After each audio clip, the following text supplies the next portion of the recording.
Hey, this is Wilson. No Jason Wolf this week, as always. No Galvez either. Well, I shouldn't even say this week because it's actually the second episode this week.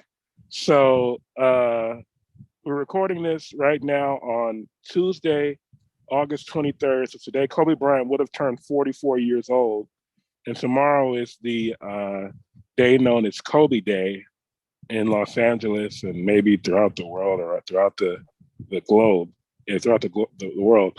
And we have a special guest on this in this episode, but we'll get to him in a second. Before we do, as always, just a few reminders.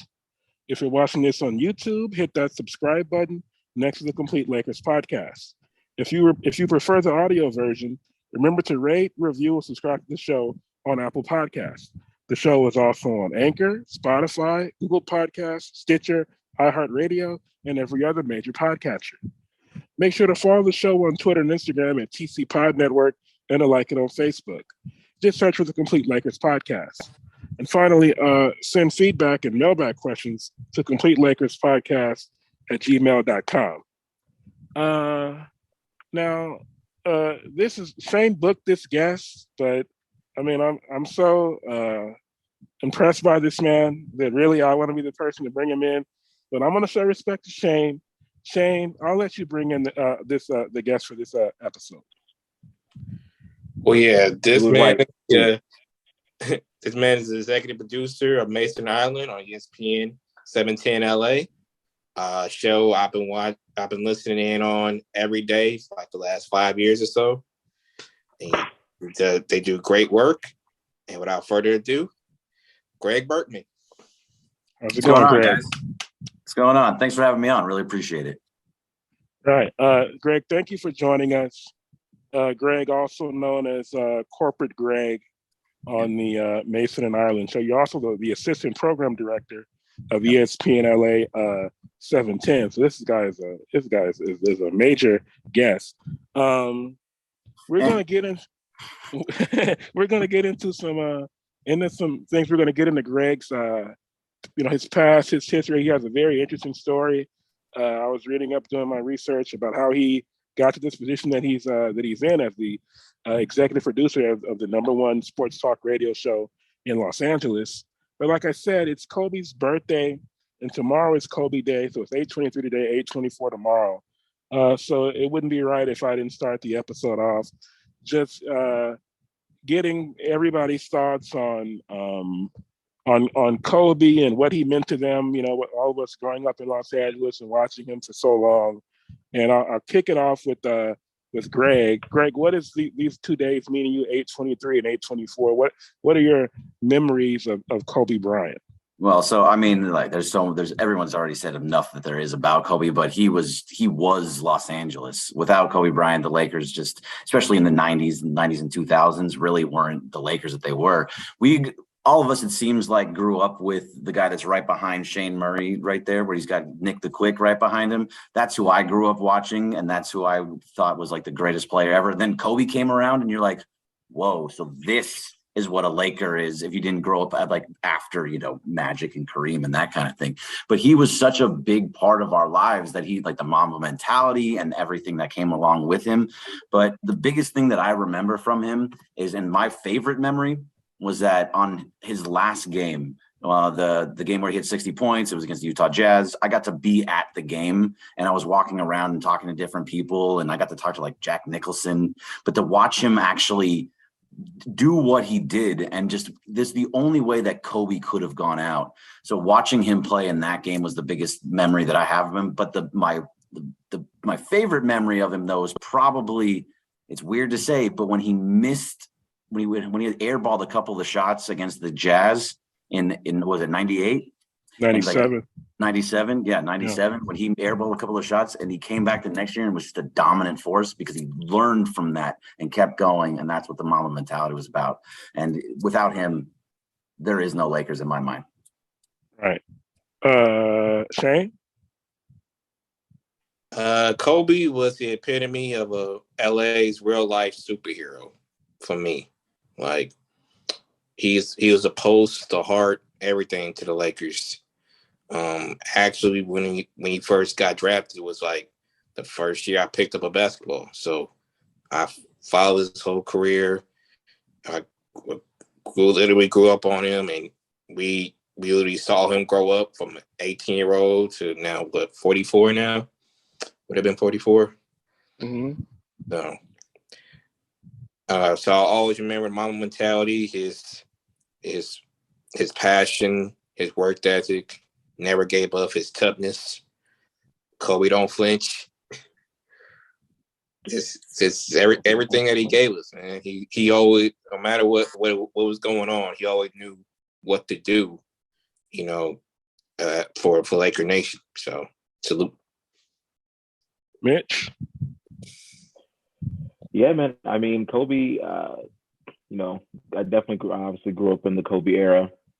I mean, he helped the Mamba mentality helped shape how I approach not only basketball, but also life, just to attack life in just a relentless manner. And, Greg had brought up his last game. And so me and Shane actually watched that last game together at 901 bar. The place was packed. Like the bar was completely packed. There, you couldn't even lift your elbows up without hitting somebody. That's how packed, the bar was. And it's funny. I wish I still had this video, but just the look on Shane's face, just the just the awe in his face of watching Kobe go for 60. I'll never forget it. It's ingrained in my memory. I wish I still had the video, but man, that was definitely something to see. But my favorite memory of Kobe is actually the year 2012 when with Dwight and Steve Nash, what he did after the All-Star break, putting the team on his back, eventually rupturing his Achilles, just trying to will this team into the playoffs. That was the greatest thing I had ever seen, and Kobe, still missed to this day. Yeah, the city's not the same. Really, nothing is the same since Kobe passed away.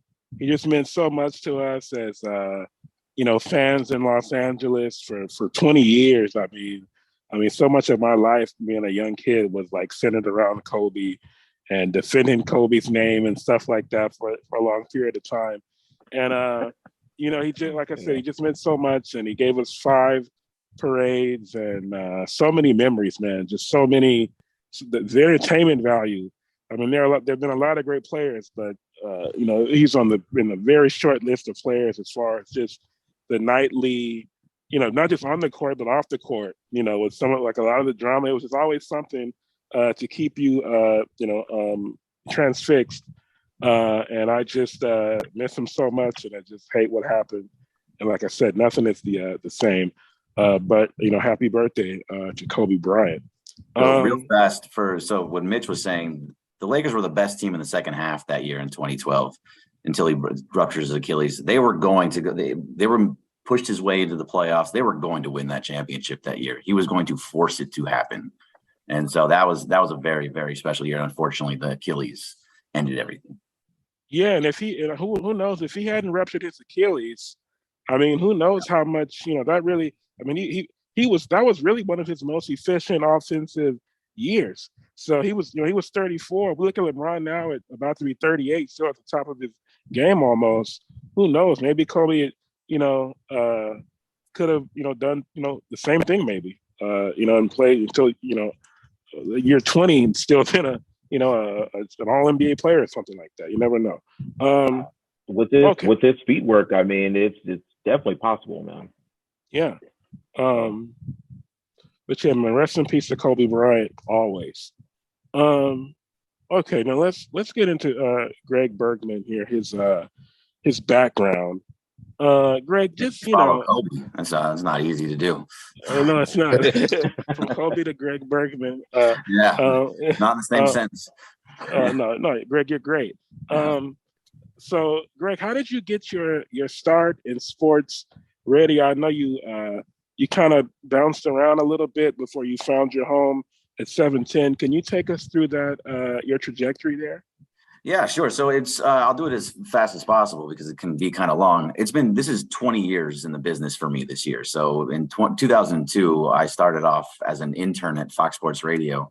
I was at Santa Monica City College, and I was in a broadcasting class that was offering internships at Fox Sports Radio. So I, took one, and I never left after that. I was an intern on a show right in the midday show. It was Jim Daniels and Jason Smith, who Jason Smith is still on at Fox Sports Radio. And they hired me on as an editor. I stayed in as an editor, eventually moved my way up to a producer. I started working with George Sedano in 2006, who's on 710 now, on the third shift on Fox, which was on from 11 p.m. to 3 a.m. And that was a blast, by the way. It was a lot of fun. And I was there for a little while. Eventually, we got blown out in 2009 when the economy kind of took a huge dip. The whole show got blown out. I got blown out. So I went over to Sporting News Radio, which is now Yahoo Sports Radio in Houston. It's not even in LA anymore. After a year of that, they moved to Houston. I went to Hawaii. I lived in Hawaii for a couple of years at like a Salem station. Eventually came back, went to Fox Sports Radio again in 2013. Was the producer of the 12 to 3 show. Eventually got moved to being in charge of the entire weekend programming and doing a bunch of management stuff, and got hired in at ESPN in 2016 to work specifically with Mason in Ireland. And that I've been at ESPN ever since, and couldn't be happier than where I am right now. I eventually got moved up into the assistant program director role, which you said in 2019, December of 2019, and then the pandemic hit in March of 2020. So that was fun. But I eventually got moved back to Mason and Ireland, and this is kind of where I belong on that station anyway. Those two guys are just nuts, but I love them. So it's been a lot of fun. So 6 years now at ESPN. It's been great. That's my fast version. Sorry, I tried to just kind of right. Yeah, that was good. That was good. So I just want to know. I mean, Mason and Ireland are legends in Los Angeles.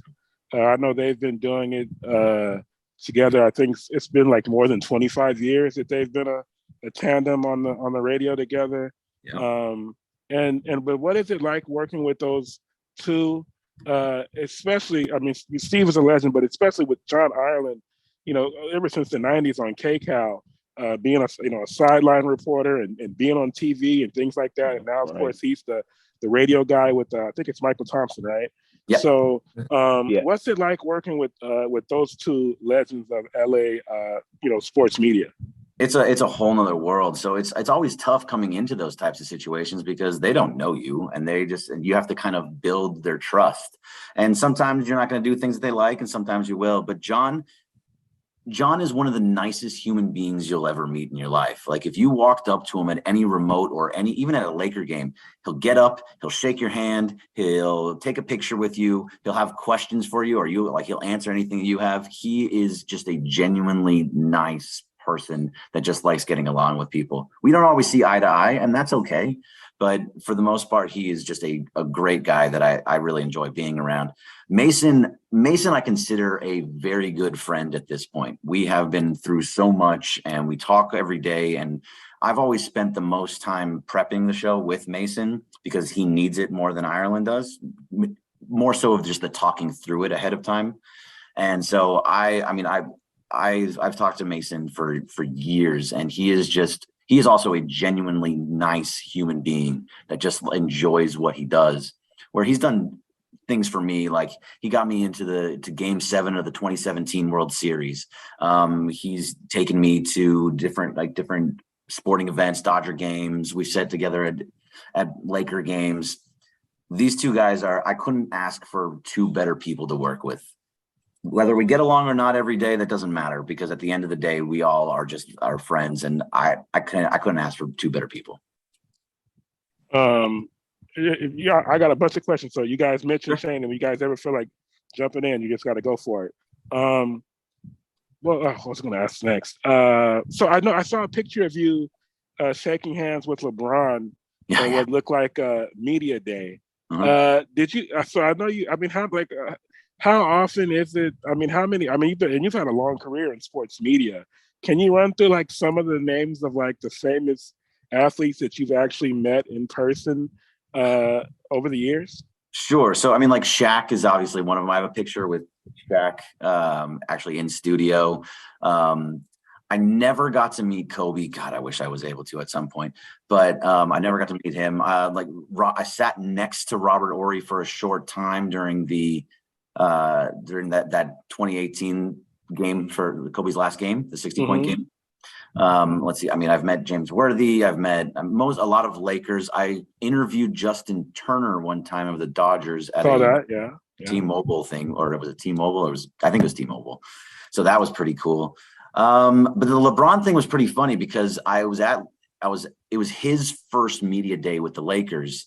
And so I said to the social team, like, I'm going to shake hands with LeBron at one point. Make sure you get this picture for me. I don't care what you got to do. Just make sure you get that shot for me. And I got made fun of so much because apparently my eyes were really big in it. And I was like looking up at him and people were like, oh, you're in love. I was like, hey, look, man, it was LeBron. I'd never met him. So it was a very quick thing. The fact that he actually let me shake his hand, that was a big deal. But those were some of the people, like more so people from like at other places, but it was older school names. Like I met Steve Garvey. I met Oral one time, Oral Hershiser. I mean, there's just been so many. I can't. Keyshawn Johnson, obviously, who's still on the station, who's actually a super cool guy. I don't know, man. Like they'd all just kind of blend at some point. So there's a lot of them, though. I know. I think. Okay, go ahead, Shane. In terms of for the day-to-day for the show, what goes into your preparation? I know you gotta come with the Bobcat questions, keep them on point with the commercials, and make sure they're on cue, make sure they don't say nothing too vulgar and all that. What goes in your preparation? So I have to basically read everything. I'm constantly reading stories. So like when you hit me up today, I was reading stories. I was reading stories for tomorrow. I was reading some stuff about the UCLA, USC going to the Big Ten stuff because Ireland today was talking about how UCLA may not go. So I wanted to read up a little bit more on that. I'm reading stories all morning. I'm looking through a bunch of different sites all morning, but then I also have the assistant program director job. So I still have to be in meetings and interviews because we're interviewing right now for a role. And so it's just keeping myself busy. Like I get there at 8:00 in the morning and I don't leave till 5:30, 6, just depends on what we're doing that day. But so I'm just constantly, and then I need to make sure that they're on time. I can yell at them on the air because that's kind of what the station is now, of basically just saying whatever we feel like, whenever we feel like it. So yeah, the commercials, getting sure they get their reads done, telling them ahead of time what's going to happen, and fact checking. Like we were, talking before the show, where if they're wondering about something, I'm constantly on my computer on Google trying to figure out what it is, so I can just jump in and say, that's actually this was what he hit here. This is what, it was. He shot a 63% from this range, whatever it was. I can have whatever they need at any moment.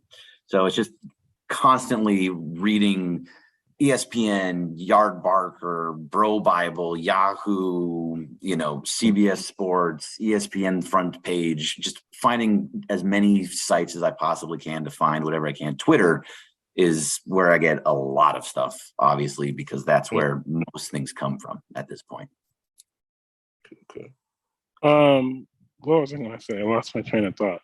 Oh yeah, the you guys. One thing I think that is that makes Mason and Island such a popular show is that it's kind of like it has something for everybody, kind of. Yeah. I know you guys play a lot of games and have a lot of different contests and stuff like that. I was just wondering, like, how do you guys come up with that stuff? So, the games? Well, the games we come up with just off the top of our heads. Like tomorrow, my game is going to be for Game of Games on Mason Island. And my game will be Thursday, and I probably won't come up with it until about an hour or two before the show, where I'm just like, I don't know what I want to talk about today, but let's figure out something, and I'll just randomly come up with something that I feel like I did one it was when Vin Scully passed away. I was like, I just want to find some Vin Scully stats and I'm going to ask them true or false. Or we have to just kind of go through. It's completely off the top of our heads. Every day is different. We try not to do the same games over and over again. It's a lot, but the contests, those are things that we come up with as a team where so my boss, Amanda Brown, who's the program director, Tommy Lamb, who is the marketing director, and Carlos Saisu, and there's a guy, Chris Morales, who's very involved with everything. We all just kind of sit together in a promotions meeting, which we actually had today. And we talk through things. All right, it's August. What are we going to do? What are we going to do in September? What are we going to do in November, and so forth and so on? And how are we going to execute it? What show is it going to be based on? What show is it going to should we do it on all shows, on 2 shows, on 1 show? It's just it's a constant conversation. Like we just had something called Bash for Cash on Travis and Sliwa, which is on from 10 to 1. And that was just winning money for picking a guy hitting a home run. And it went really well. So, it's just coming up with ideas as a group where everybody's kind of involved. Okay. I think I got just one more radio. Well, I know that you were earlier in your career, you would fill in sometimes for Jim Rome when Rome was not for Jim Rome, but for his for his producer, right? Right. And so you worked with Jim Rome, Vic, JT the Brick. So, yeah. But I just want to know about Rome. Like when Rome was back in his that was still like Rome's kind of heyday back then, I think. What was it like, working with Jim Rome? You would be in studio with Jim Rome, right? Yeah, I would be in studio with Jim Rome for a week. I did it for a couple of weeks. I filled in either for Travis Rogers, who was very much in the content portion, who is now on the Travis and Sliwa show.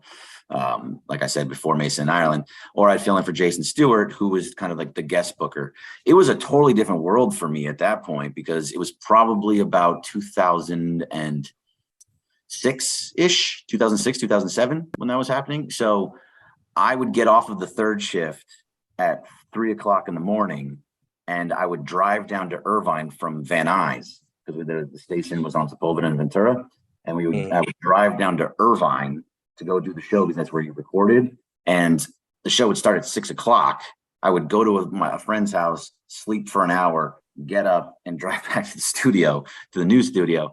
And it was intimidating because, especially at that point, it didn't matter who you asked for as the guest booker, you were going to get them. If you said in the subject line, Jim Rome show, that was it. The answer was yes. So it was crazy. It's like that was at Ocho Cinco, Chad Johnson's heyday, like when he was really big. Mm-hmm. I asked for Chad Johnson, boom, done. Yep. What time you want him? We would get people calling in on hotlines just wanting to talk about it. It was wild. But at the same time, you do not talk to Jim unless Jim talks to you. And so I had to just kind of stay back. I was a young kid, I was kind of just basically in the business, not for very long, maybe mid-20s. And I was just sitting there like, all right, if he talks to me, I'll talk to him, but I'm not even making eye contact at this point. He was a monster. He was a beast. So it was a crazy time. And I learned a lot just from being in that situation to see how it kind of all ran. I'd never seen a show run the way that show ran. And so it really taught me a lot about the business. And I think it's helped me because of it. Just one last question. I'm sure you were a sports talk radio fan. And that was probably why you wanted to actually work in sports talk radio. Do you remember back in the day, this is how I got into sports talk radio. The summer of 2003, I would wake up every morning and I would listen to, it would be Rome from 9 to 12. That was back when it was on 690, 1150. Then it'd be the Loose Cannons with Steve Hartman and Michael Thompson. And then I would flip over to ESPN 710. And I would listen to Joe McDonald and Doug Krikorian on big. You guys remember? You remember Joe and Doug? No, yeah, I remember Big Joe. Yeah, we actually have a big. There's a bobblehead in the office still of Big Joe and Doug, where they're like half and half. Where Big Joe's on one side and Doug's on the other side, and like the head bobbles. It's actually it's kind of funny looking, but it's those dudes were great. That was a very big time. Steve Hartman, I worked with a lot at Fox Sports Radio, and I'm working with Michael tomorrow, who's one of the funniest human beings alive. but Steve Hartman has an encyclopedic knowledge of every Heisman Trophy winner in history. It's actually kind of crazy, where you could say to him, what was the top 5 in the 1943 Heisman Trophy standings? I don't know if they even had them back in 1943. Be like, oh, yeah, that was the year that blah, blah, blah was this, and then this happened and that happened. And like, how do you know all of these things? It didn't matter. Random year, random Heisman. He had 1 through 5 in his head, done with no problem. Yeah, he's amazing, man. It's such a great lineage of LA sports media, from the guys on TV, the guys on radio, the guys in the newspaper. Man, I just think about the legacy of ESPN 710 going back to McDonnell Douglas through Max and Marcellus, and now with Steve Steve and John being the biggest thing in town. All right, so let's get in now into this the topics of Los Angeles sports currently. So I'll start with LeBron signed his extension. We talked about this yesterday. 2 years, $97 million. I think it was kind of considered like a foregone conclusion. What are your personal thoughts, Greg, on LeBron's extension? So I know Mitch said that some people were saying that he went the Aaron Rodgers route, which basically he said, he took the money and said, whatever, to hell with everything else. But what are your thoughts on LeBron's extension? I mean, he kind of had to do it, right? And he had to do it before the season, and he had to do it at this moment. I think a lot of people say he loses leverage. I don't know how much leverage you could really lose when you're LeBron James. You kind of get whatever you want anyway. But doing it now makes more sense to me anyway, because if you're still going to try and trade Russell Westbrook, you need to have whoever you're going to go after is going to have some security behind the fact that LeBron is going to be there for the next couple of years, that he's going to come, you're going to be playing with him, hopefully playing with Anthony Davis, and he's not one of the one that moves, which I don't think should happen. But so I like the fact that he did it now. It eases all of our minds. Nobody has to worry about it. It eases the Lakers' minds. It eases his minds. It eases whatever superstar comes next year, whether it's this year with a trade for Russell Westbrook or Kyrie comes next year, whatever happens to happen. I think it had to have happened right now, and it was more important for it to happen now. Agree, Mitch? Well, yeah. Well, I said it was bittersweet. Go for it, Shane. Yeah, I said it was bittersweet because it takes away the stress during the season, or the questions happening during the season, like when he's gonna sign an extension, and also teams were starting to use that as leverage against the Lakers in terms of the trades and stuff, as far as, you don't have to get LeBron to sign in, you don't need to make this deal, whatever. But in terms of the salary cap, like going from 60 million to 20 million, it was kind of like, but I feel like now, since that's done, and since you dealing with less money in the salary cap, whatever trade you do, you might as well like build your team for the next couple of years and dig into that count. That's going to be hard to like get like a high end all-star or whatever high end free agent tries to come for 20 million. And you got to try to get whatever young guy steps up and shows he can play with LeBron, re-sign too, and I have another Malik Monk situation. So. Yeah, I mean, Malik Monk was always gone. Go ahead. Yeah. I mean, felt like the move had to be made. Like I was saying, it's kind of the same route that they, went with Kobe, paid him big, towards the end of his career. I feel like that was the whole reason why LeBron came in the first place. So I, felt like we had to follow through, show LeBron, hey, we'll take care of you. Then it also shows the other teams around the league, other superstars around the league that could potentially come here. Hey, you come here, we'll take care of you.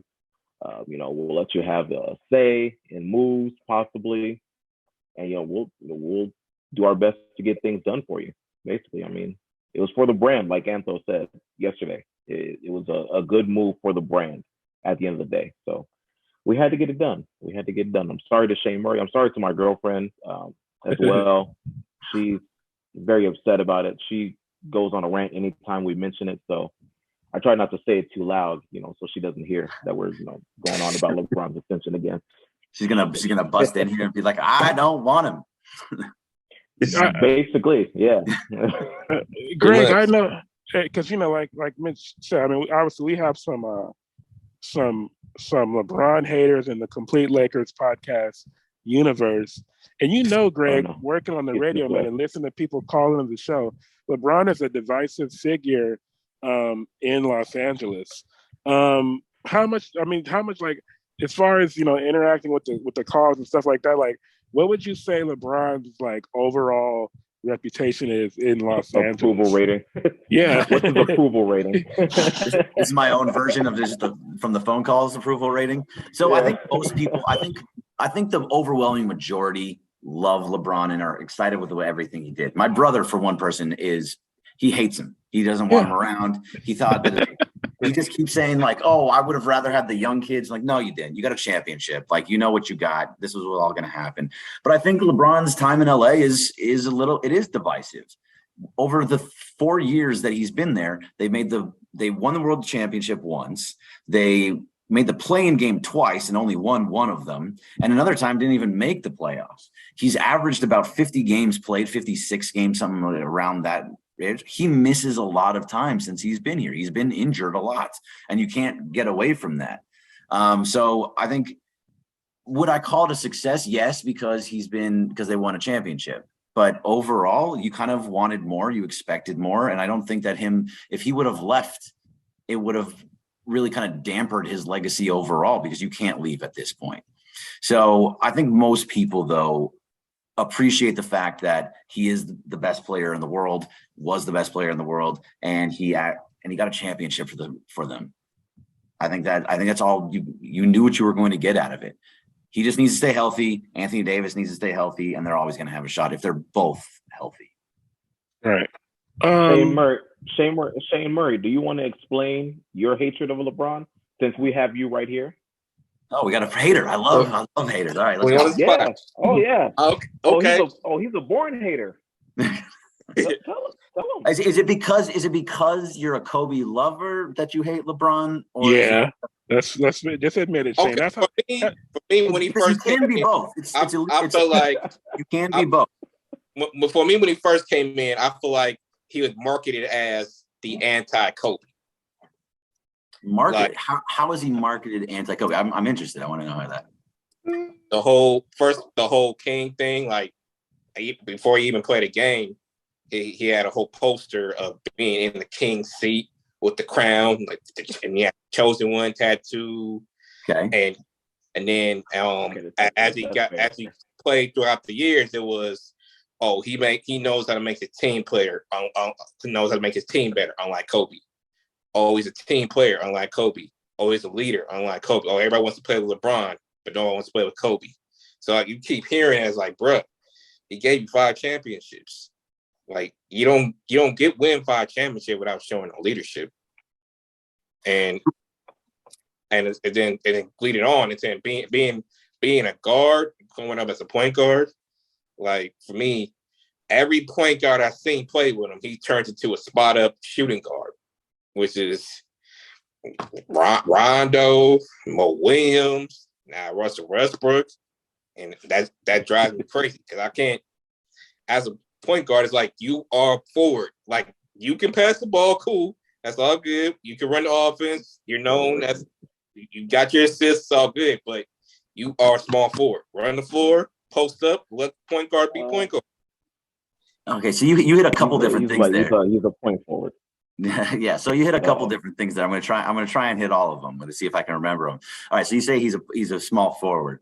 So I feel like basketball, especially with him, he is there is no position that he is. Like, it's kind of like Magic Johnson. He was a point guard, but he had a gigantic game as a center. He could play power forward. He could spot up. He could guard all guys from all over. He plays every position, and he can play every position very well, which makes him as great as he is. Now, when it came to being marketed as the anti-Kobe, was that LeBron marketing himself as the anti-Kobe, or was that media, such as people like me, making topics for the radio and for television and for written word? Was it that, or was that LeBron doing all that, calling himself king? Sure, but the other stuff saying being the anti-Kobe, was that us doing that, or was that him doing that? I mean, that's more me driven, but at the same time, he fed into it. To me, I feel supposed to do. The chosen one tattoo. I mean, yeah, that's his fault. I'll give you that one, Shane Murray. But I mean, the King nickname. Because his last name is James, King James Bible, it just kind of rolled. I won't give you that one. But a chosen one tattoo, I'll give you that one. I mean, he put that on himself. So. Sure, I mean, and for me, like, kind of is what it is. It's like, yeah, I feel like he's a control freak too. Like, you want to run the offense. Whoa. You want to be the number one scorer. Half the damn team is plus clients. And partially you too. Whoa. So it's like, true. And then for me, what really set me off was what he did in All-Star break last year. Where we basically insinuated he was unhappy in LA, and it basically made the announcement like, wherever Bronny goes, I'm going. Like that for me, that kind of set me off to before I stopped my hatred. Well, the year they won a championship, and specifically when he made that speech after Kobe died, I was like, okay, I'm done with it. I'm cool. But that whole All-Star break set me off again. Because like that felt like the decision all over again for me. Okay, the decision was pretty much nonsense. But I mean, like, so you're happy when he wins the championship, but when they have a bad year, then it's back to being, I don't like him anymore. Oh no, it wasn't. I'm getting a big up and down. I'm getting the big shake. But the whole when you insinuated, I'm unhappy here. You're not giving me what I want, especially when the whole mix-up of, him and AD didn't want to trade. But it turned out, yes, we did want to trade. And so it's like, we try to do everything we can to please you as an organization. And you're still trying to, say. Yeah, I know. I hear you. I hear you. And there's some fairness to that. Ultimately he's here. He just signed another contract. When it comes to Bronny, I mean, if you had a chance to go play with your kid, like that doesn't happen. I don't think it has ever happened in the NBA. So never happened. Right. It's never happened. So if he's still around when Bronny gets there, I would not be shocked if he took like a veteran's minimum just to go play with Bronny, because that's history in itself. That adds to his legacy. Because he's already right now, he's going to pass Kareem Abdul-Jabbar in points this year. He's top 10 in assists. He's top 10 in rebounds. I mean, everything that he does has been amazing. So going to go play with Bronny, that just kind of fits in my mind, at least. Right. I have a problem with that. It's just the whole announcement and, making it an All-Star break. You know what I mean? That could have been an email. That could have been private. So do you think, Shane, that when Michael Jordan was around during the social media era, that he wouldn't have done something very, very similar, if not something bigger? He wrote they had that whole picture of him saying, "I'm back," and that was it. Like, imagine if just take it and make it bigger because he's in the social media era. I feel like it would just have been massive. And that dude, Michael Jordan's got the ego the size of a mountain. He's like, that's no joke. Did you hear his Hall of Fame speech? I did. That was the first time we heard the real Michael Jordan, was when he gave that Hall of Fame speech. Yeah. Because like you said, not having social media, and the media always wanted to be on his good side. So he was protected a lot throughout his career. And it wasn't Sam Smith's book, the Jordan Rules. Other than that, most of the time, he was, it was more so after his career when you start to hear all the stories of him being a jerk to his teammates and a jerk to Jerry Krause and all those things. Jerk himself. Yeah, Jerry Krause was a jerk too. That's true. but Greg is right though. The truth is that, Shane, just admit, bro, the reason you don't like him is because when he came in, he was an immediate threat to Kobe. Up until that point, Kobe was the successor to Jordan. They didn't want me to threat to Kobe. Kobe's going to be number one to me, but that's it. That's not what he said. That's not what he said. He didn't say it to you. He's saying for the people. Don't try to change the narrative, Shane. I'm here. I'm not going to let you do it. Not in front of our guests. Okay? Do that. He was, and that's why, and pretty much anybody who really hates, like you can hear the hatred in Shane's voice every time he talks about LeBron. And everybody who really hates LeBron is either a Kobe stan or a Jordan stan. It's the same thing that Kobe went through so much of his career being compared to Jordan, and all of Jordan stans hated Kobe because of those comparisons. And so it's just the same thing, it's like it's hard, and this basketball is the only sport where we can't just like appreciate the great players for being great players. We have to pit them against one another, and it's Jordan's high versus LeBron's high versus Kobe high. It's just when they're all just great, in their own ways, really. But Shane, get that hatred out your heart, buddy. All right, let's see. So I have one more Lakers question for Greg, which is about Powell's jersey retirement was announced this month. So that's going to be March 7th of next year when the Lakers host the Grizzlies. Just kind of, we talked about it as a group last night. But what are your memories of Powell and his legacy, and what he meant to those last 3 finals teams and 2 titles teams in the Kobe era? Yeah, we don't get those 2 titles, those last 2 titles without Powell.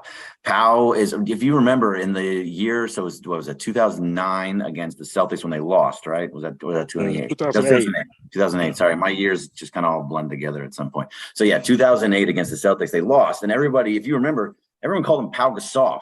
He was he was getting beat up by Kevin Garnett, and it was just a brutal series for him where he just didn't show up. He came back the next year and beat up on Orlando with Dwight Howard in his prime, and then beat up on the Celtics the year after that. You can go about, we didn't have this guy. This guy was hurt. Didn't matter. We didn't have Andrew Bynum in the first one. They didn't have Kendrick Perkins the last one. Doesn't matter. So it's either way. Without Gasol dominating the way that he was dominating down low with Kobe, that you do not win those 2 championships. And it was because he kind of fed off of that whole Kobe Mamba mentality thing. He learned from that loss to the Celtics in 2008 and being called Pau Gasol. And people in LA hated him. They were like, get him out of here. He's soft. He can't get it done. And then to win 2 championships and show it with dominating fashion. He is one of the best international players that we have ever seen, will ever see, and his number belongs up in that rafter. Yes, indeed. Right next to Kobe. Yep. Right. And I love that it's against the Grizzlies, by the way, but they're doing it for the Grizzlies so that the Grizzlies management can be here, and I love that. I think it's amazing. Yeah. Okay, so we're gonna do kind of a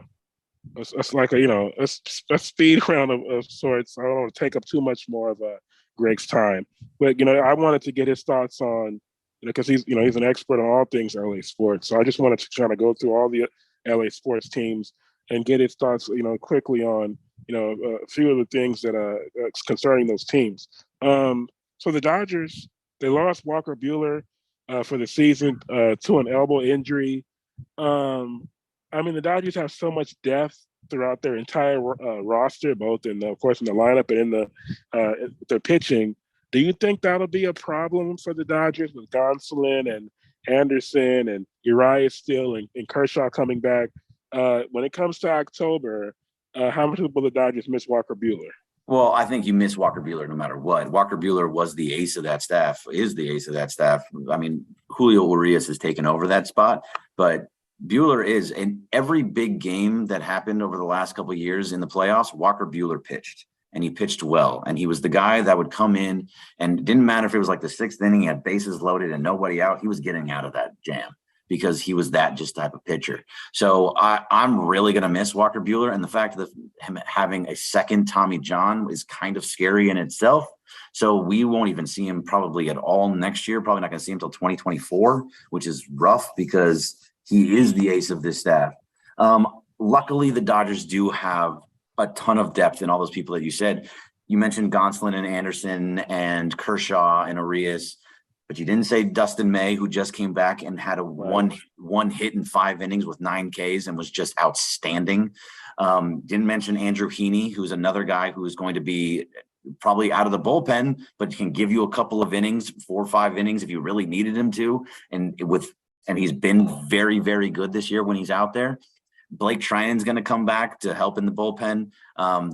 They have so much pitching. I think I saw a stat earlier today where the Dodgers have the best ERA in all of baseball, starter ERA in all of baseball, and like the 3rd best reliever ERA in baseball. So this team is stacked all the way through.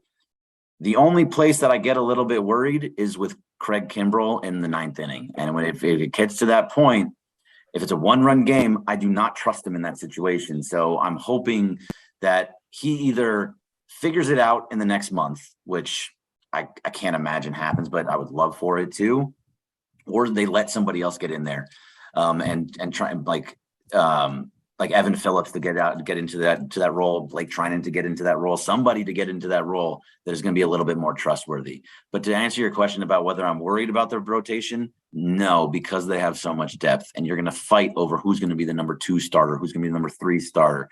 4. I mean, they have plenty of guys that can get it, that can go into any game and pitch beautifully. Yeah, you covered Kimbrel. That was going to be the second part of my Dodgers question. Sure. But it's just amazing how, this Dodgers team is so dominant. But even during the Kenley Jansen years, and Jansen was great, but sometimes he wasn't in the biggest moments. And so it's just, you just think about that closer role. It can be the difference between, like I remember, it was said before. The difference between the Braves in the 90s and the Yankees in the 90s was Mariano Rivera. Yep.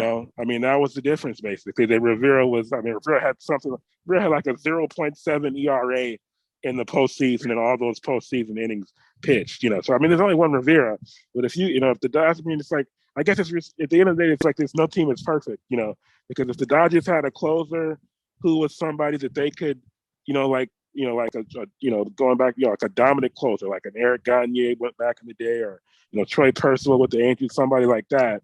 I don't know if you could even. It just might be. I don't know if you could ever beat them, especially in a 7-game series.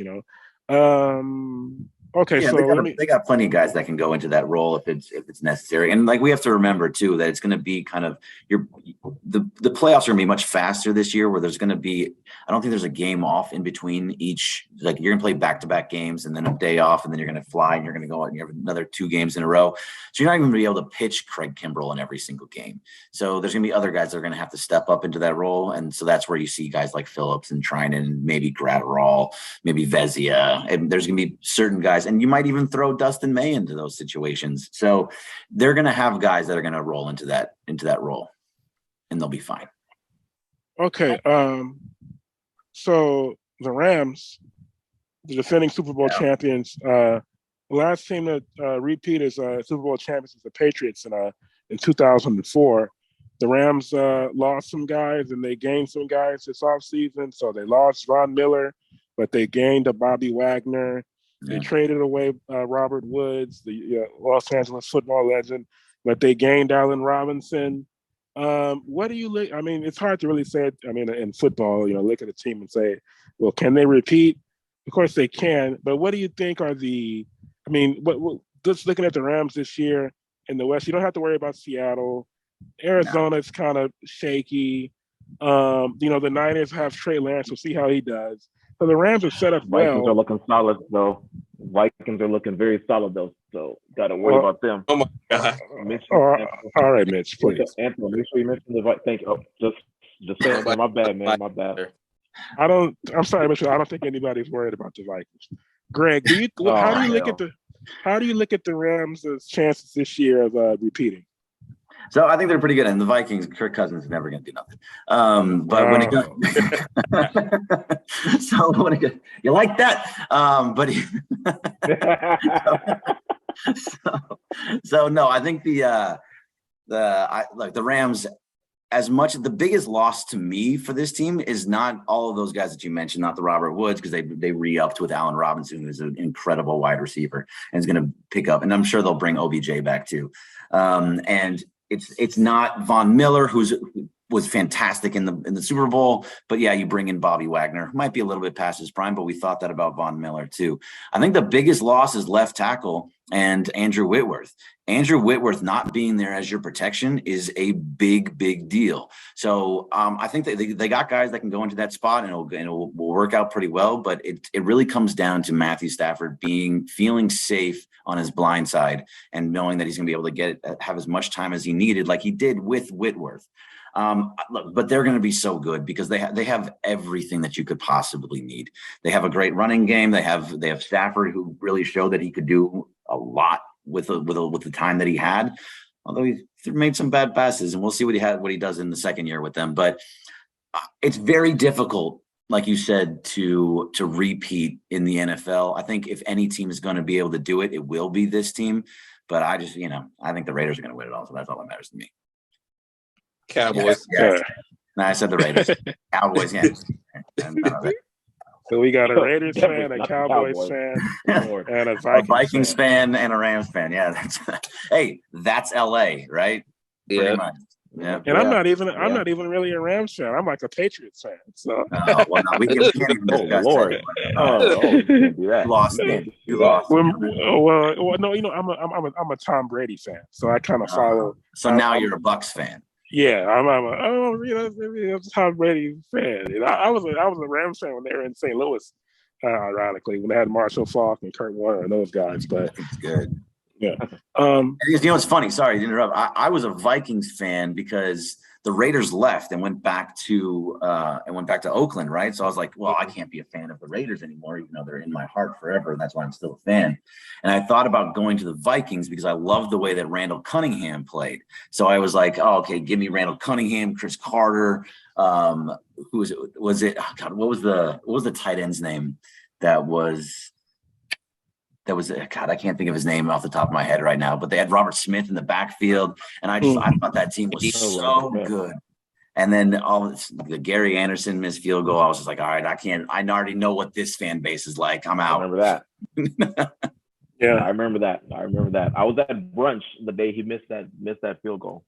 He was perfect. He was perfect, Mitch. All year long, he was perfect, and he misses one in the playoffs. Get out of here. That's not okay. Anyway, so I did try to be a Vikings fan. It was supposed to be the year. Absolutely. And yeah, you were right to get out. You got out early. Well, because it was dangerous. I stuck around. Yeah, no. I mean, listen, then Blair Walsh, wide left against the Seahawks. God. Yeah, y'all had some 30 choking moments. After the Minneapolis Miracles, getting blown off the floor, blown off the field by the Eagles. That year, I really thought that was the year. After the Minneapolis Miracle, I was like, oh my gosh, I'm losing my mind. This is it. Eagles, get out the way. They said, no, we're not going to get out the way. We're actually going to go on to win the Super Bowl instead. And I said, oh, damn. All right. Welcome to the purple. Who knows? Yeah, basically. And then you got Shane. You got Shane over there, who's obviously living off of his early '90s championships and not making anything. You already know. Always will have to live off those championships. Probably it's looking like. Have no at all, like the Vikings. Ooh. Shots. Okay. At least we know our role, unlike you Cowboys fans. Yeah, the Cowboys don't realize that they had their day. Like, bro, they're all still living off the Michael Herbert and Aikman and Emmett. Like, bro, they still have the attitude like that. Still our year. Don't even worry about it. Where are you? Like, you guys be sitting on the couch watching the doggone Super Bowl with us. Like, what are you talking about? We'll see. Okay. We've been seeing it. Speaking of the Super Bowl, another team in Los Angeles that's getting some preseason hype, that would be the Los Angeles Chargers. Justin Herbert goes into year 3. I think you could argue that maybe the Chargers have as much talent all around as maybe any team other than Buffalo. It's just Justin Herbert goes into year 3. He just missed out on the playoffs last year. And remember that game against the Raiders where if they had played for overtime, I think they both would have gotten in, and the Steelers would have been left out, I think. But instead, the Steelers and the Raiders got in, and the Chargers got left out. So, what do you think? How do you feel about the Chargers going into Justin Herbert's third year? So Greg? I feel about the Chargers the same way I feel about the Clippers. They always have all of the talent in the world, and they always are this team that's supposed to be the darlings of the NFL every single year, picked to win the championship. Look at them, the San Diego Chargers. Yes, I said San Diego. I'm never going to take them away. They're not LA to me ever. But they are a team that they need to prove it in order for me to actually believe in it. And that's the same thing with the Clippers. Until the Clippers can make it to a finals, first of all, and win a finals, then we can start having a conversation about whether or not you're a real team or not. The Chargers, until then, are not. They are a team that is going to possibly make it into the playoffs. They're gonna have kicking problems because that's what they do. They're gonna lose games because of bad decisions from Brandon Staley, because that's what he does. And it's a Charger curse, just as there's a Clipper curse. It doesn't actually, until they do something, I don't believe in them whatsoever. And this is not just because I'm a Raiders fan, or maybe it is a little bit. Yeah. Okay. Just switching out of college football. Yeah. USC. I know you're not a USC fan. So in Lincoln Riley's first year here, I mean, he has done. I didn't really like it. I thought he was going to come in and work with what was already here, and maybe add some people, a few transfers here and there, because the cupboard wasn't completely bare, but it was pretty bare. So he came in and said, well, I'm not even going to waste 1 year with this roster that they have that hasn't been doing anything. And he brings in Caleb Williams. He brings in Jordan Addison from Pitt, who won the Biletnikoff last year. He brings in Travis Dye from Oregon, a really good running back. Just an amazing, unprecedented job in the transfer portal. When I look at this team and I go, I don't see any reason there. I know they're ranked 14th, and I think it was the coaches poll. I think they were 14th. But I look at this team and I go, man, I don't see any reason with a coach like Lincoln Riley and a quarterback like Caleb Williams that they can't compete for a playoff spot in their very first year. I know they say that the game is one of the trenches. So he's great at the skill positions, but across the offensive and defensive lines, that may be what they're lacking. But Greg, how do you feel about USC's chances to contend for a playoff spot in Lincoln Riley's first year as their head coach? Well, I think that Lincoln Riley did exactly what he had to do when coming in. If you're coming from Oklahoma, where you've had a ton of success and everyone was kind of surprised that you actually did make the jump, you had to go and bring people like Jordan Addison and Caleb Williams and Dye, like you all said, because you have to come in and you have to win immediately. You can't come in and be like and be an 7-7 team or whatever, or a 9-6 team, whatever it happens to be. You can't do that. You have to make it into the playoff, because at this point, and it has to be right away. People will give him a little bit of a break if he's getting close, but the fact of the matter is you have to win it before, at least get into the playoff before you get to the Big Ten. Because if you don't, it all of a sudden gets a lot tougher, especially if you're keeping a team like Notre Dame on your schedule. Because now, instead of playing Arizona State and Colorado and Oregon State every year, you're now playing Minnesota and Wisconsin and Ohio State and Michigan and Penn State and all of these big time schools that are going to beat you up on the trenches, like you said. So if he's going to win, he's going to win now, and he has to get there now to prove what he can do. So I mean, they have the opportunity to do it. They have a very, very easy schedule. I believe Notre Dame comes to the Coliseum this year. I think they have to go to Utah, but that might be the toughest place they have to go to. They play Stanford early in the year, but for the most part, it's an easy schedule that they should be able to run through and get at least 10 wins in. And if they don't, it's kind of a disappointment. So he did everything that he was supposed to when he comes over from a big time program like that, because if you don't win, people are going to start looking down like, hey, you brought all these dudes in and didn't do anything. That's a problem. Yeah. I think you mentioned what I had a problem with about One of the things I had a problem with I'm a USC fan. So you mentioned something I had a problem with about them going to the Big Ten, which is that they're basically giving away their natural, advantage on the West Coast. Really, when USC has a coach like Lincoln Riley or Pete Carroll and everything is clicking, they do what they're supposed to do. I mean, I don't think there's any team in the country that has a bigger advantage than USC in the Pac-12, formerly the Pac-10. So they're going to the Big Ten now, and you have to worry about Ohio State and Michigan. Like you said, it's going to be a much harder schedule.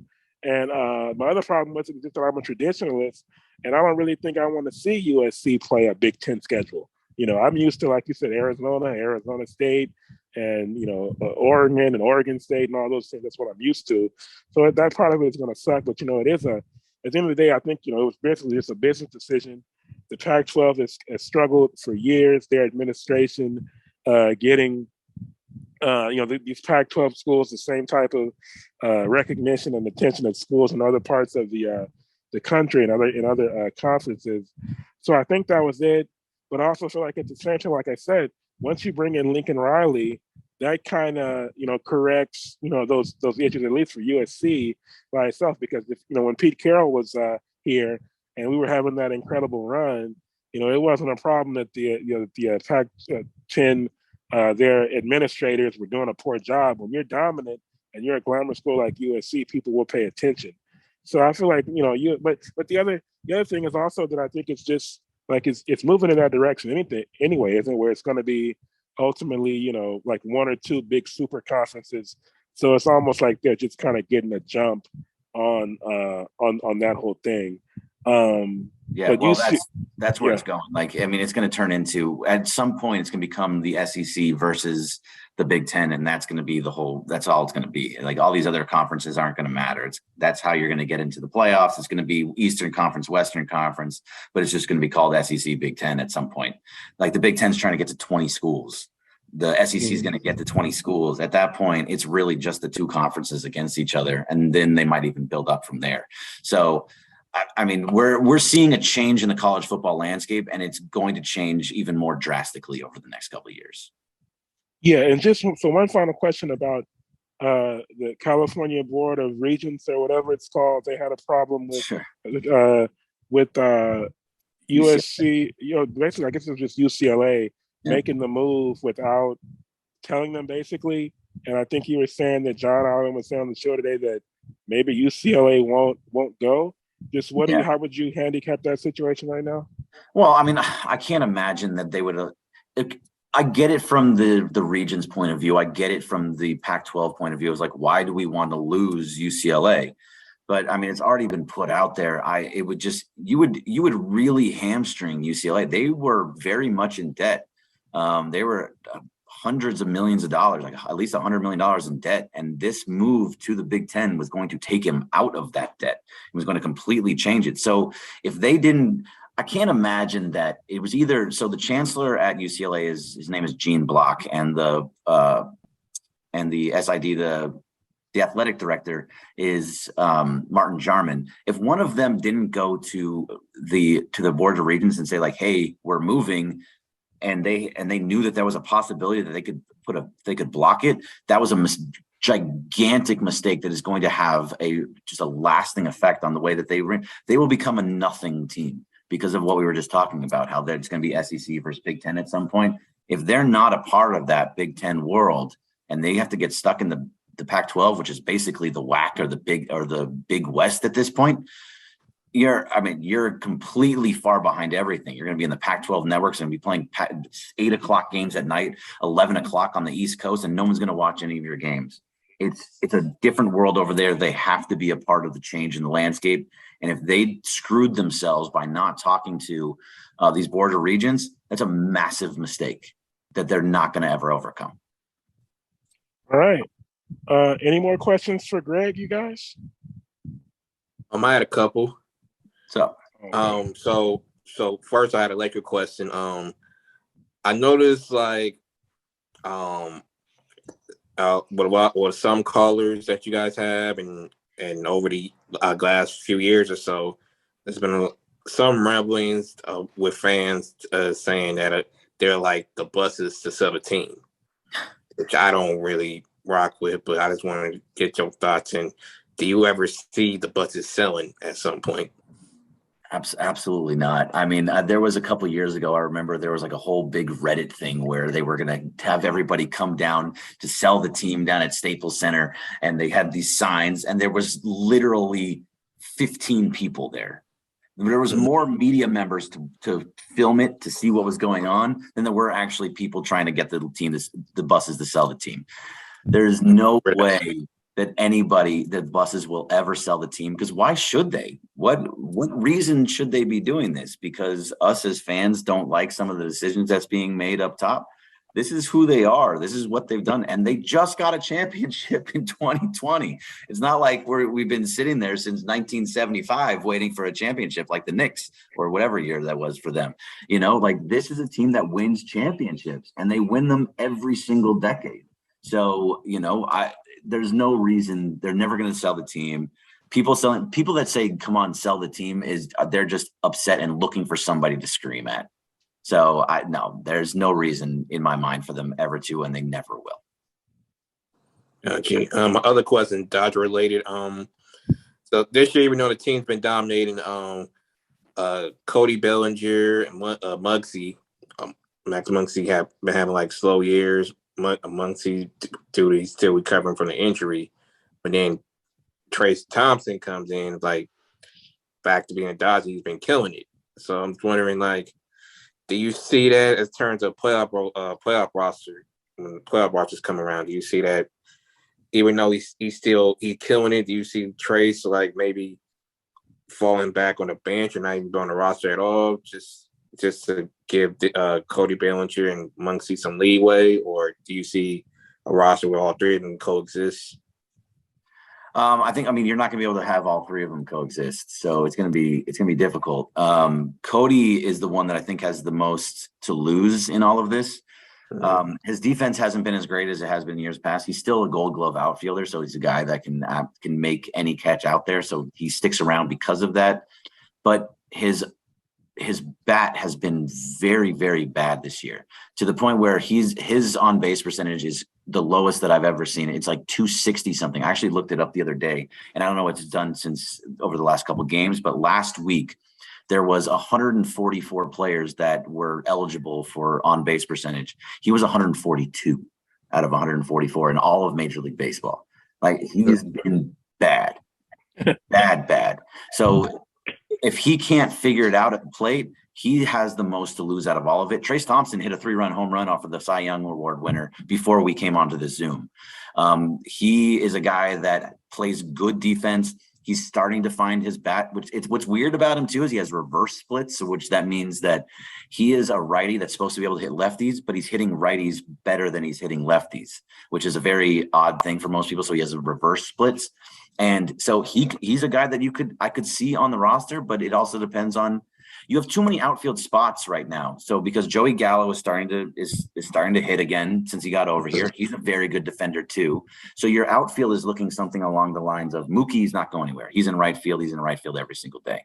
Then it's between Cody Bellinger, Chris Taylor, Gavin Lux, Joey Gallo, Trace Thompson. You have 5 guys for 2 spots. So you can't keep all of them. And the rosters aren't going to expand like they used to. So you can only hold so many batters, and you can't. So Trace could very easily end up on the outside looking in. But if Cody doesn't start figuring it out, he might be the guy that's on the outside looking in because of how well the other 2 guys are playing. Chris Taylor's not going anywhere. Gavin Lux is not going anywhere. He's just been hit. He's been playing too well this whole year, and he can also play infield. So can Chris Taylor. So those are the types of guys that it's going to be very difficult for Dodger management to figure out between Gallo, Bellinger, Trace, Lux, all of the who's going to make that spot in Taylor. So, and Max Muncy, by the way, I don't know what he did. I don't know if he got a hit or on base last night, but as of Sunday, he had a 20-game on base streak. So he's starting to find his groove. He's starting to hit his on base percentage is rising every single game. I'm not worried about him. He's not going anywhere. But I think that if you're going to watch something, watch the outfield between those 5 guys. All right. Okay. Anything else, guys? Anything else anybody wants to ask, Greg? I got a question. Yeah. Okay, going back to the Lakers real quick. Sure. As currently constructed, because we got the news that KD and Kyrie, they're going to run it back in Brooklyn this year. That's So right, as currently constructed, with Westbrook on the roster, do you think this team could win a championship? Oh God, I was hoping that question did not get asked at any point in this. As currently constructed, can they win it? Yes, they can win it if everybody stays healthy, if Russell Westbrook plays to the role of what he is supposed to do, where he is just distributing the ball. He's playing within himself and actually able to make a shot within 2 feet of the basket. Just kind of distributing, hitting a corner three, which he's actually been very good at for the most part. Just kind of understanding, plays into that Dwight Howard role where he's just like, okay, this is who I am now. I have a role to play. I'm not the best player on the team. I'm not the best player in the world like I think I am. I just know what I have to do. If he buys in, Anthony Davis stays healthy and plays at the MVP level that he can when he is healthy, and LeBron stays healthy throughout it, then yes, the 3 of them can win a championship. Will they win a championship with all the other pieces around them? No, I don't think so. I don't think Russell Westbrook can play in that role. I don't think he can.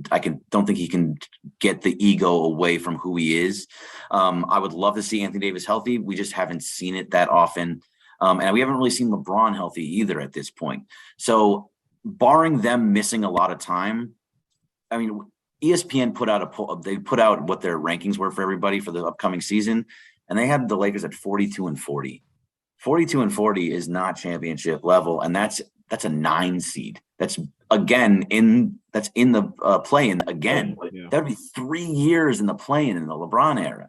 That's tough. So look, and if everything goes right, yes, they have the team that can play with anybody.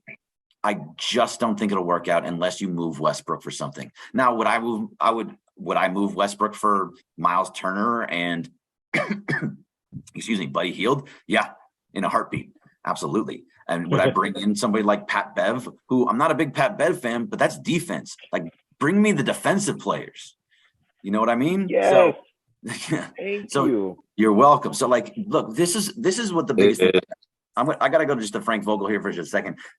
Frank Vogel had a team with Alex Caruso and everything, even with Kuz and KCP. They were the number 2 rated defense in the league. And if Anthony Davis didn't get hurt, they were up 2-1 on the Suns in that series. And then Anthony Davis got hurt and the whole thing went to hell. They decided to then get rid of everybody. No Caruso, no KCP, no Montrezl Harrell, which totally fine with that. No Kuz. Again, fine with moving him if you have to, but do the Buddy Hield trade. You don't do the one for Russell Westbrook. And that you changed everything. Not bringing back a guy like Alex Caruso, who was the heart and soul of your defense in all of that. Changed the whole team. They went to just shooting. They need to get back to that world. They need to get back to the defensive world, whether they lived in. And they're going to win games because they have the offense to do it, especially with LeBron and AD. But their defense needs to be better. They cannot allow 120 points a game. It just can't happen and want to win a championship. Yeah, it starts with the defense. Another question. Sorry.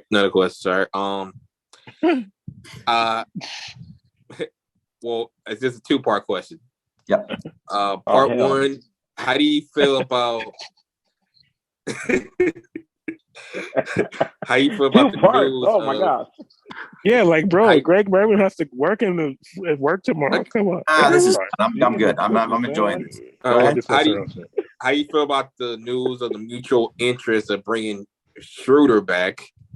And what do you think is going to happen with THT? All right, so Schroeder, look, you bring Schroeder in on a minimum contract, fine. Like, look, the dude can still play. He's got some defensive abilities. He can shoot a 3. He's got fine. He's at least got something that this team hasn't have, and that's kind of a little bit more of a true point guardish type role, maybe a little bit more of a shooting guard. But either way, I would be okay with Schroeder coming back as long as he, again, just like Westbrook, plays his role. If he plays his role, plays tough defense, hits a couple shots, totally fine with that. THT, man, that one's tough. because he's still so young. I saw THT doing things 2 years ago. I was like, he's too young to be making moves like that, where he was backing guys into the post and like making them fall into him. It was a lot of things that you're like, okay, this dude's got some abilities. It just wasn't. He was fine last year for the most part. Then he got hurt, and then he couldn't find his shot anymore. I have high hopes for THT. I just really hope he is what they hope he was, because you could have traded him for Kyle Lowry 2 years ago, and that could have changed everything that year. Although Kyle Lowry tends to get hurt when it gets deep into the playoffs, but like he did for Miami. But you could have traded him for him there, and that could have been a championship. Don't know. But I have high hopes for THT. I just need to see more from him. It's kind of telling that they're talking about Austin Reeves being a starter and THT not, still coming off the bench. That to me is telling. Austin Reeves, yeah. He's a hooper. Yeah. He works hard. He's out there every morning. He's shooting. They're like, get off the floor. No, I'm going to keep shooting. He's bulking up. He's doing all the same things that Caruso did in that in-between year to make himself better and bigger and stronger. So if we see an uptick in Reeves' three-point shooting and he gets to the basket a little bit better and he has a good handle too, you're going to see a lot more from him. That he could be an X factor in all of this.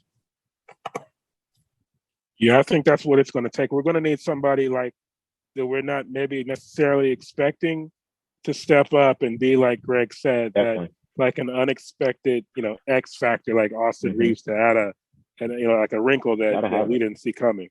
Now, is that all for Greg now? Yeah, I just want to say for the record, if it came down to Schroeder or Patrick Beverly, I would rather have Patrick Beverly.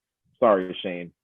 I'd rather have Eric Bledsoe, but but then again, Eric Bledsoe, A, he can't stay healthy, and B, he doesn't play any defense. He can shoot the three as well as anyone, but he doesn't have the defensive abilities. Like Patrick, that's all Patrick Beverly does. He plays defense. He gets in your face and he pisses you off. So like, I don't like him specifically, but if he's going to be on my team and he's going to just be getting in everyone's faces and running around and getting them all riled up, okay, great. Bring him. Exactly.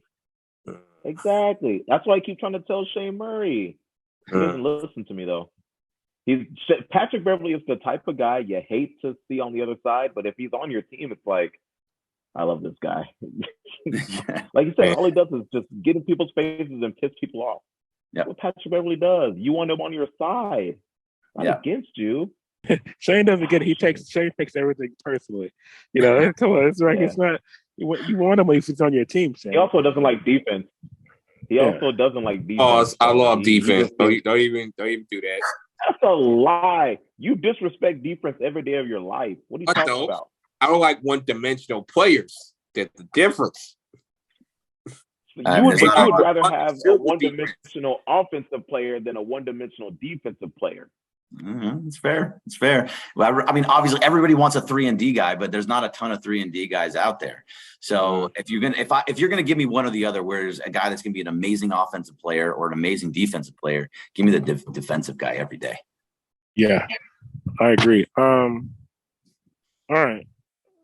I'm gonna hear let that, Greg. Shane? You need him, or do you need him to repeat it? I don't know. What? Look at Shane at the bottom of the screen. Shane, why you been sitting at the bottom of the screen the whole time like that? All right. So Greg, we want to thank you for coming on, man. It's an honor to have on somebody who's a heavy hitter in this game of LA sports media. Do you want to plug your social media or anything like that before we let you go? Sure, why not? So you can find me on Twitter at Bergman Greg, my last name, my first name, Bergman Greg, and you can find me on Instagram, which I don't really do too much of, but it's at corporate_Greg because my last one got hacked. But Twitter's perfectly fine at Bergman Greg. So thank you very much for having me. I really enjoyed this. I had a good time with you guys. Hopefully have me back sometime. It was a good time. That would be great. Thank you so much, Greg. Of course. All right. So before we get out of here, just a few more reminders, like I said at the beginning of the show. If you're watching this on YouTube, hit that subscribe button next to the Complete Lakers podcast. If you prefer the audio version, remember to rate, review, and subscribe to the show on Apple Podcasts. The show is also on Anchor, Spotify, Google Podcasts, Stitcher, iHeartRadio, and every other major podcatcher. Make sure to follow the show on Twitter and Instagram at TC Pod Network and to like it on Facebook. Just search for the Complete Lakers podcast. And finally, send feedback and mailbag questions to CompleteLakersPodcast@gmail.com. We are out. Sorry once again to Herbert. No, he wanted to ask some questions, but we ran out of time again, man. Sorry, Herbert.